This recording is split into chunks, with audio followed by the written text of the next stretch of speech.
부탁드리겠습니다. 네. 네, 지난주에 이제 아브라함은 중동을 떠돌던 나그네라고 이제 말씀을 한번 드렸었는데요. 네, 이제 아브라함이 하나님의 선택함을 받는데 이제 우리 창세기 11장 30절부터 한번 보시도록 하겠습니다. 11장 30절, 조금 올라가서 26절부터 보시죠. 26절. 데라는 70세의 아브라함 나홀 하란을 낳았다. 그 다음에 쭉 지나가서 30절 볼게요. 사레는 잉태하지 못함으로 자식이 없었더라. 자, 이제 사레는 잉태하지 못했다고 이야기했는데 여기서 잉태하지 못한다는 말이 사레가 아이를 못 갖는 것인지 아브라함이 아이를 못 갖는 것인지 여러분은 아십니까? 그러니까 사라가 아이를 못 갖는 것인지 아니면 아브라함이 아이를 못 갖는 것인지 아니면 둘 다 아이를 못 갖는 것인지 여러분은 혹시 아시고 계시는지요? 여기서 사라가 잉태하지 못한다고 그랬는데 여기서 이것은 사라는 불임자였다 하는 말로 이제 번역이 되어지고 있습니다. 그러니까 사라는 불임자였다는 것입니다. 사라는 다른 사람한테 시집을 가도 아이를 낳을 수가 없는 그런 사람이었다 하는 것을 우리가 알 수 있어요. 그 다음에 31절 볼게요.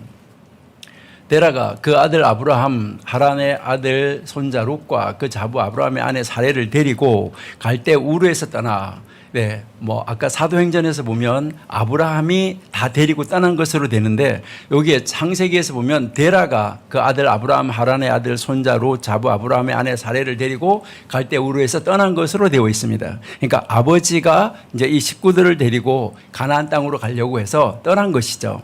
그러니까 갈대 우르에서 떠나서 가나안 땅으로 가고자 했다. 아버지가 벌써 가나안 땅으로 가려고 해서 떠난 것입니다.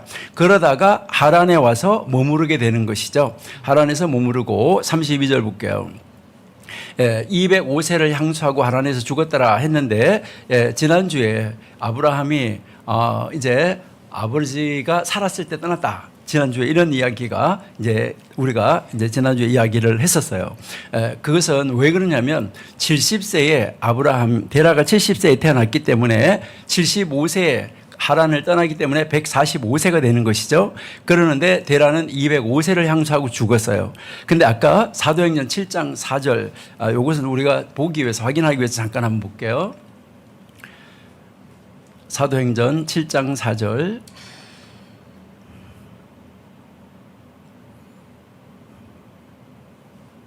네, 아브라함이 갈대아 사람의 땅을 떠나서 하란에 거하다가 아버지가 죽음에라고 이야기하고 있어서 죽은 다음에 떠난 것으로 이렇게 나오기 때문에 그럼 205살에 죽었는데 그러면은 하란을 떠날 때 아브라함의 나이가 몇 살이냐? 75살이었다. 그럼 이거 안 맞지 않느냐라고 이야기를 하는 것이죠.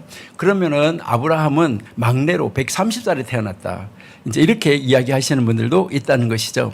그러나 여러분들이 사마리아 오경이라는 오경에는 읽어보면 데라가 145세를 향수하고 죽었다라고 되어 있어요. 그래서 여기에 대해서 뭐 이제 이야기가 조금 길어지기 때문에 오늘은 이제 그 주제하고 맞지 않기 때문에 그냥 넘어가도록 이렇게 하겠습니다. 자, 그런데 여기에서 우리가 한번 생각이 될 것은 사라가 불임자였었는데 아브라함은 하나님의 약속을 믿고 떠났다는 것입니다. 그러니까 자기 와이프가 불임자인데 자기를 통해서 큰 민족을 이룰 만큼 이제 그 후손이 많아지겠다는 약속을 믿고 떠났다. 여러분의 배우자가 불임자인데 여러분을 통해서 이제 여러분의 그 식구가 앞으로 엄청나게 많은 민족을 이룰 것만큼 이제 번성할 것이라고 하나님이 말씀하셨다고 그러면 여러분들은 선뜻 아멘 하시고 가실 수 있겠습니까? 하나님, 제 배우자가 불임자예요. 이렇게 안 나갈까요? 자, 어쨌든 그렇더라도 아브라함은 떠났다는 것입니다. 하나님의 약속을 믿었다는 것이죠. 여러분, 하나님이 말씀하신 약속을 믿는 거, 이것이 굉장히 중요한 것인데 그 하나님은 한번 말씀하시면 말씀하신 대로 이루시는 하나님이고 한번 약속하시면 약속하신 대로 그 약속을 지키시는 하나님이라는 거, 이것을 믿는 것이 아주 중요한 것입니다. 그래서 이스라엘 사람들은 지금도 아브라함의 하나님, 이삭의 하나님, 야곱의 하나님을 부릅니다. 유대인들이 이를 삼위의 하나님으로 말한다고 하지는 않아요. 그러니까 정광 목사님이 삼위로 이야기하시잖아요. 그러는데 이제 유대인들은 뭐 성자 예수님을 지금 아직까지도 이제 메시아로 인정을 안 하니까 거기까지 나갈 이유가 없겠죠. 그러니까 유대인들의 입장에서 제가 말씀을 드릴게요. 유대인들이 어떻게 보고 있나? 그래서 유대인들은 바로 아브라함은 믿음을, 이삭은 순종을, 야곱은 복을 이렇게 상징하는 것입니다. 그렇게 해서 이제 이 기도할 때 아브라함의 믿음 나에게도, 이삭의 순종을 나에게도, 야곱이 받았던 복을 나에게도, 이제 그것을 위해서 아브라함의 하나님, 아브라함에게 주셨던 그 믿음, 이삭의 하나님, 이삭에게 주셨던 그 순종, 바로 야곱의 하나님, 야곱에게 그 주셨던 복, 나에게도 주시는 나의 하나님이 되어 주시기를 바랍니다. 이렇게 기도하고요.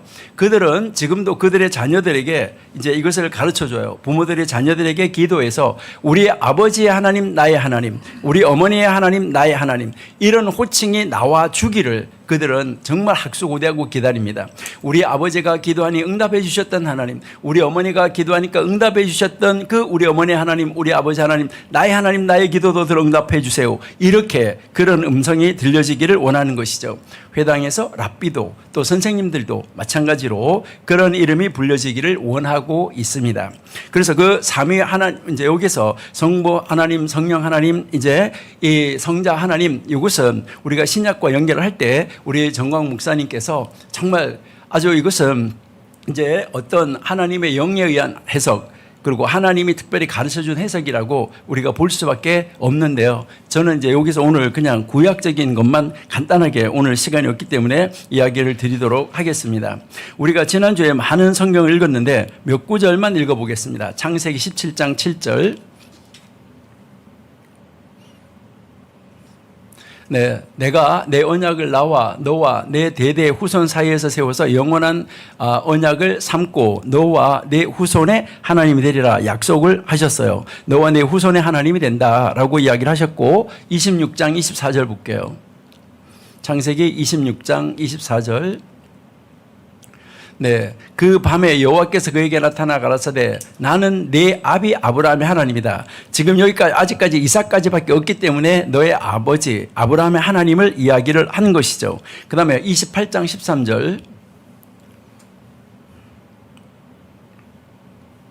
네, 또 본즉 여기 보시니까 여호와니 너의 조부 아브라함 하나님 또 이삭의 하나님 너 누운 땅을 내가 너와 내 자손에게 주리라. 지금 야곱에게 말할 때 너의 할아버지 하나님, 너의 아버지 하나님 이것을 이야기한 것을 우리가 볼 수가 있습니다. 그 다음에요. 지난주에 출애굽기 3장 6절을 읽어봤기 때문에 오늘은 열왕기 출애굽기 3장 6절 한번 다시 보실게요.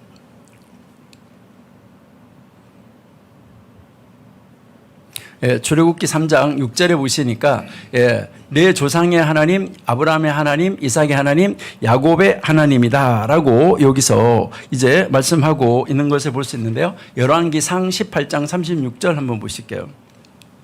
열왕기상 18장 36절.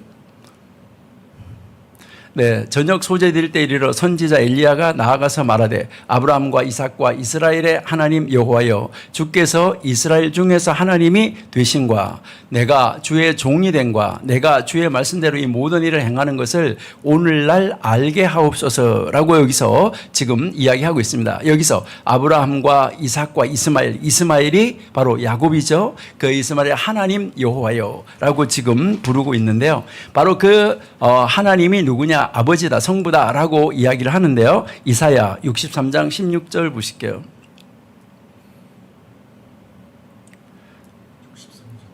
이사야 63장 16절. 주는 우리 아버지시라. 여기서 하나님의 아버지라는 것이죠. 아브라함은 우리를 모르고 이스라엘은 우리를 인정하지 아니할지라도 여호와여 주는 우리 아버지시라. 여기서 이제 성부 하나님이 우리 아버지신데 아브라함이 우리의 믿음의 조상, 우리의 믿음의 아버지인데 믿음의 아버지가 우리를 모르고 믿음의 조상 이스라엘이 우리를 인정하지 않는다고 하더라도 여호와 우리의 하나님이다. 여기에서 보시면 바로 이 성부 하나님에 대한 그 모습이 아브라함이 성부 하나님에 대한 모습이라는 걸 알 수 있는데 이 구절이 갈라디아서 3장 7절로 연결된다고 볼 수 있어요. 갈라디아서 3장 7절 한번 보실게요. 그런즉 믿음으로 말미암는 자들은 아브라함의 아들인 줄을 알지어다. 그러니까 아브라함의 아들인데 아브라함이 바로 믿는 자들의 다 아버지다라는 것을 우리에게 가르쳐 주는 것이죠. 이것은 지난주에 우리가 다 읽어봤었는데 마태복음 22장 32절, 마가복음 12장 26절, 누가복음 20장 37절에서 아브라함의 하나님, 이삭의 하나님, 야곱의 하나님을 완벽하게 여기서 재현시켜주고 이야기하고 있습니다. 이제 제가 간단하게 우리 아브라함의 흘러간 역사를 한번 살펴보도록, 생애를 한번 보도록 하겠습니다. 창세기 11장 또 창세기 12장 4절, 사도행전 7장 4절에서 나이 문제가 있었는데 이 나이 문제는 나중에 한번 시간이 되면 우리가 한번 짚어보도록 하고요. 그다음에 11장 30절에서 아까 사라가 불임이라고 했었는데 그 불임자였었던 사람, 이 불임자, 자기의 배우자가 불임자임에도 불구하고 아브라함은 그 불임자가 아이를 낳을 것을 믿고 출발했다는 것은 굉장한 믿음이었었다 하는 것을 우리에게 보여주는 것이죠. 그리고 아브라함은 언제나 하나님 앞세우고 하나님 뒤에 따라갔다는 것을 볼 수가 있어요. 창세기 12장 1절을 여러 번 읽었는데 지시할 땅이라고 나와 있는데 이 지시한다는 말이 원래는 하나님이 보여질 땅입니다. 그러니까 하나님이 보여질 땅으로 가라 했는데, 자 12장 7절 한번 보실게요. 7절 보시니까 여호와께서 아브라함에게 보여져 가라사대, 나타나 가라사대라는 말이 보여진다는 말인데 12장 1절에서 여기에서 이제 지시할 땅 할 때 지시하다는 단어와 여기서 나타나신다는 단어가 히브리어로는 같은 단어예요. 그러니까 그 두 단어가 같은데 하나님께서 보여질 땅으로 가라 했는데 여기서 하나님이 보여져 가라사대 이제 나타난 것이죠. 그러니까 언제나 하나님의 말씀에 그 입장을 따라서 가고 있는 것을 우리가 볼 수가 있고요. 그래서 창세기 12장에서 아브라함이 남쪽으로 내려가서 결국 이집트의 그 왕에게까지 가게 되는 입장을 볼 수 있는데 이것은 하나님이 가나안 땅에 이런 사람이 있다는 것을 이집트 왕에게 가르쳐 주는 것입니다. 그러니까 그 시대에 요즘처럼 매스컴이 잘 돼 있다고 그러면 가나안 땅에 이런 사람이 있다 방송 한번 하면 되는데 그것이 아니라 지금 아브라함이 하나님의 사람인데 하나님의 사람이 가나안 땅에 있다는 것을 그 당시의 대국이었던 이집트에게 알려주는 사건이 바로 그 거짓말하는 사건을 통해서 아브라함과 이제 그 이집트의 바로가 만나되는 사건이죠. 그래서 거기에 이런 사람이 있구나 해서 하나님의 사람이기 때문에 복을 많이 줘서 올려 보냈어요. 올려 보냈었는데 여기에서 또 이제 그 동방에 있는 그 큰 나라 4개국이 연합을 해서 쳐들어왔습니다. 쳐들어왔는데 누굴 잡아갑니까? 롯을 잡아갑니다. 왜 롯을 잡아갑니까? 여기에 하나님의 사람 아브라함이 있기 때문에 아브라함을 불러낸 것입니다. 그래서 하나님이 어떻게 처리하는가 이것을 사실상 본 것이고 하나님은 아브라함을 그 메소포타미아, 바벨론 거기에까지도 이런 하나님의 사람이 있다는 것을 가르쳐주는 사건이 창세기 14장의 세계제 1차 대전이라고 볼 수 있어요. 그러니까 거기에서 이제 4개국 연합과 5개국 연합을 해서 싸웠는데 큰 대국 그 동방에 있는 바벨론 그 지역에 있는 4개국의 연합군 와가지고 이제 그들을 결국은 이제 무찌르고 이기고 이제 그 롯을 붙잡아 갔는데 이때 하나님이 이제 그 아브라함의 마음을 움직여서 롯을 가서 구출해 오는 작업이 있었던 것이죠. 그래서 가서 데리고 오고 아브라함은 하나님이 아브라함한테 나는 너 방패다. 이것을 15장 1절에서 가르쳐 주는 거예요. 그러니까요. 나는 방패라고 이야기를 하는데 여기에 히브리어에서는 시제가 없어요. 이 말은 무슨 말이에요? 나는 너가 거기에 그 4개국 연합군과 싸울 때도 내가 너의 방패였었고 지금도 내가 너의 방패고 앞으로도 내가 너의 방패가 되어줄 것이다. 이것을 약속을 했는데 그때 아브라함은 이미 이제 그 하란을 떠나서 가나안 땅 온 지가 10년쯤 지났을 때 85세쯤 됐을 때인데 근데 나에게 그러면 하나님 지금 내한테 후사가 없어요 라고 이야기했을 때 그 당시에 이스라엘 고대 근동에는 문화가 어떤 문화였습니까? 아들이 없을 때 어떻게 합니까? 아들이 없을 때 자기 집에서 길리운 종을 후사로 삼든지 아니면 씨바지 여자를 한 사람을 사용을 하든지 아니면 이혼을 하든지 그 세 가지 중에 한 가지입니다. 그렇기 때문에 그 문화를 따라서 그 아들을 후사로 삼겠다.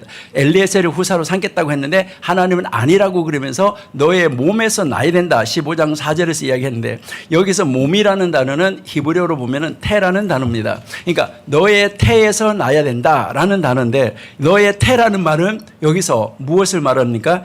사라에게서 나야 된다. 그러니까 너의 태 사라에게서 나야 된다. 이것을 우리에게 가르쳐 주고 있는 것이죠. 그러는데 이제 16장에 가니까 이혼을 하든지 씨바지를 사용하든지 해야지 되는데 이제 탈무드에 보면 아브라함과 이제 사라가 이혼식을 하는 것이 나와요. 그것도 굉장히 재미있는 이야기가 있는데, 근데 일단은 하나님이 이혼하는 것은 싫어한다라고 단정을 하고, 그다음 이제 그 사라가 아브라함에게 제안을 해요. 씨바지로. 그러니까 씨바지로 이 사람을 쓰면은 좋겠다. 그래서 뭐 당신의 몸에서 나야 된다 그러니까 지금 나는 불임자라는 거 하나님도 아시고, 그리고 나는 뭐 경수도 끊어지고 뭐 다 이제 여자로서의 기능이 다 끊어졌는데, 그러니까 하나님도 다 아시는데 아마 이 시대 문화를 따라서 씨바지를 사용하는 것 같아. 그러니까 아브라함이 그냥 그 말을 듣고 들어간 것이죠. 그래서 그때 태어난 아들이 이스마엘이죠. 그러니까 이스마엘이 태어나고 나서 13년 동안 하나님이 나타나지 않아요. 그러다가 17장에 가서 하나님이 나타나서 첫 번째 하시는 말씀이 나는 약속하면 지키는 하나님, 나는 말하면 말한 대로 행하시는 하나님이라고 17장 1절에서 엘샤다이라고 말씀을 해줘요. 그렇게 하고 나서 18장에 가서 다시 사라에게 이것을 확신시켜 주는데, 이때 여기서 여러분들 한번 주목해 보셔야 될 것이 있는데, 사라에게 이제 그 빵을 만들으라고 그래서 사라가 빵을 만들었는데, 이 사라가 만든 빵은 그 손님 접대하는 상에 올라가지 않았어요. 왜 올라가지 않았을까?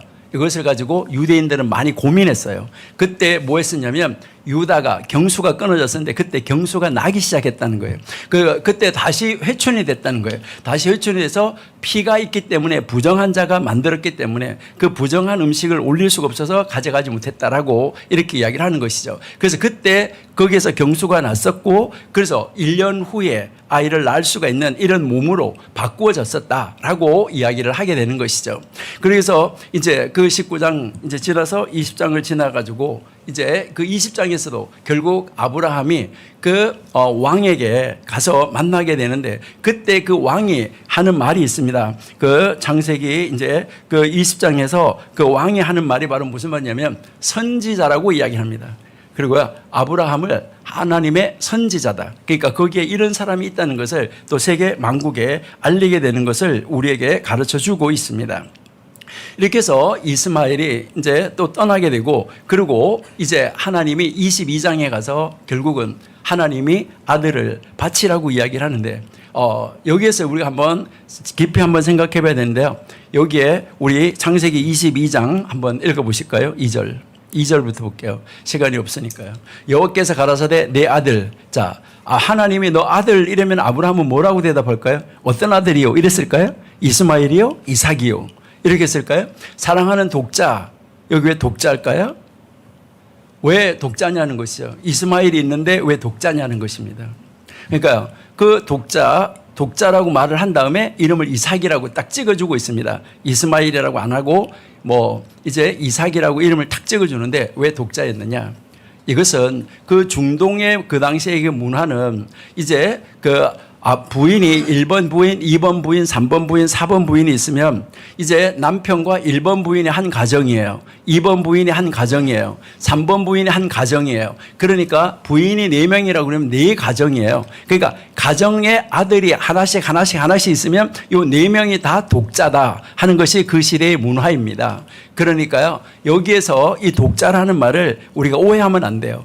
그 무슬림 같은 경우에는 이것을 독자를 오해를 해가지고 이삭이 태어나기 전에 13살 때 바로 그 모리아산에 가서 바친 사람이 이스마엘이다 이렇게 이야기하는데, 이것은 말이 안 되는 거고요. 그리고 우리도 기독교인들도 대부분 많은 사람들이 무엇을 이야기하냐면은 이제 뭐 17살이다 몇 살이다 10대다 이렇게 이야기를 하는데, 이스라엘 사람들은 37살이라고 이야기합니다.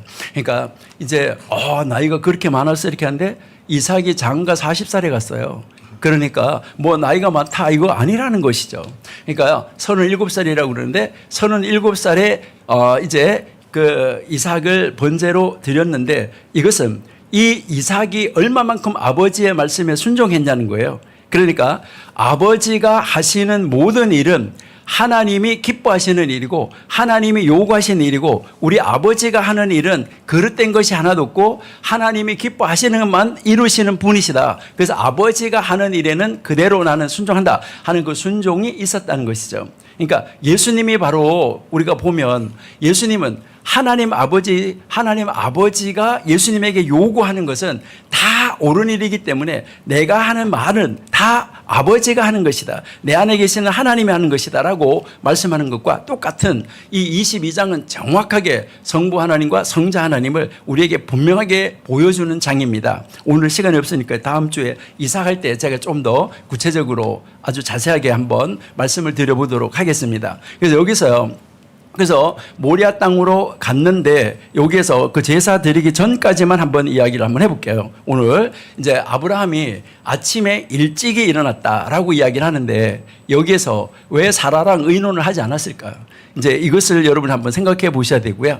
하여간 사라랑 의논을 했으면 바치는 것이 가능했을까? 이것도 여러분 한번 생각을 한번 해보시면 좋겠고요.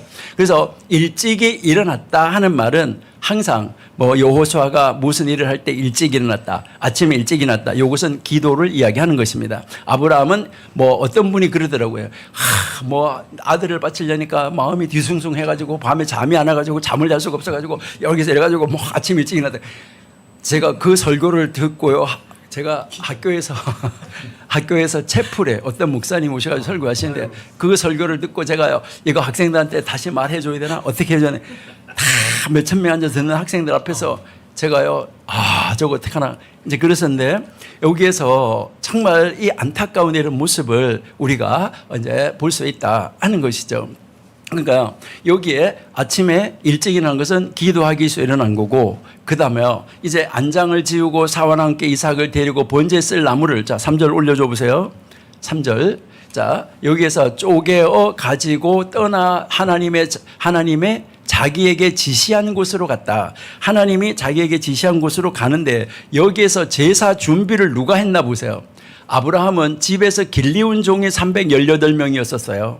집에서 길리운 종이라는 말은 종에게서 태어난 종을 말하는 거예요. 아버지 종, 엄마 종 그 사이에서 태어난 종이에요. 최소한도 종이 3배예요. 그러면 1000명의 이상의 종이 있었다. 이것을 가정할 수가 있는데 그런 종이 많은데 아침에 일찍 일어나서 나귀의 안장을 지은 사람 누구였었냐? 이게 아브라함이었었어요. 그리고요, 번제에 쓸 나무를 쪼갠 사람 아버지 아브라함이었었어요.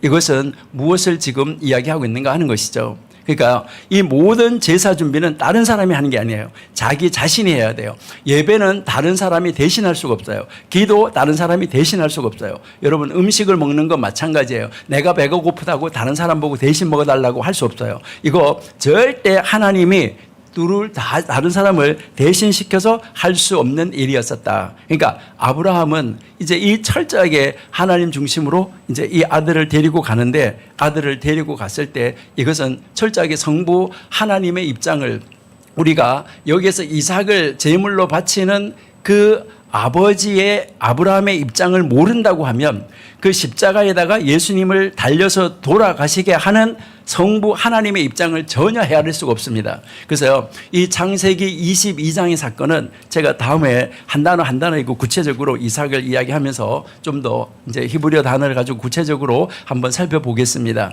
그런데요, 여기에 이 모리아 산에서 들려오는 바로 예수 그리스도의 그 음성, 하나님의 음성을, 모리아산에서 들려오는 하나님의 음성을 들을 수 없으면 갈보리산에서 들려오는 예수님이 십자가에 달려서 돌아가시는 하나님의 음성을 들을 수가 없습니다. 그러니까요, 이 창세기 22장에서 하나님이 이제 아브라함을 통해서 이삭을 제물로 바치는 것은 바로 성부 하나님과 성자 예수님, 이 관계를, 아브라함과 이삭의 관계를 통해서 아주 우리에게 분명하고 선명하게 들어서 보여주시는 것입니다. 이렇게 해서 이삭을 번제로 드리게 되는데, 번제로 드렸을 때 이제 그리고 다시 내려왔는데 누가 돌아가시냐면, 이제 이 번제를 데리고 내려오니까 누가 죽냐면 사라가 죽어요. 그 사라가 죽고 나서 이제 3년이 있다가 이제 이삭이 장가를 가게 되는데, 장가를 가서 이삭이 결국은 신부를 맞이했을 때 이때 그 어머니가 돌아가신 것에 대한 슬픔을 잊어버린다 해서 참 연도는 잘 맞춰가고 있는 유대인들의 모습을 볼 수 있어요. 여기까지만 하고요. 다음 주에 제가 이제 요 창세기 22장은 좀 더 구체적으로 창세기 22장 4절, 5절, 6절, 7절, 8절까지 한번 정확하게 한번 짚어보면서 이삭이 바로 예수님이었다는 거, 이제 한번 짚어보도록 하겠습니다. 오늘은 그냥 이스라엘 사람들이 이야기했고요. 다음번에는 한번 예수님과 연결시켜 보도록 하겠습니다. 아멘. 감사합니다. 변순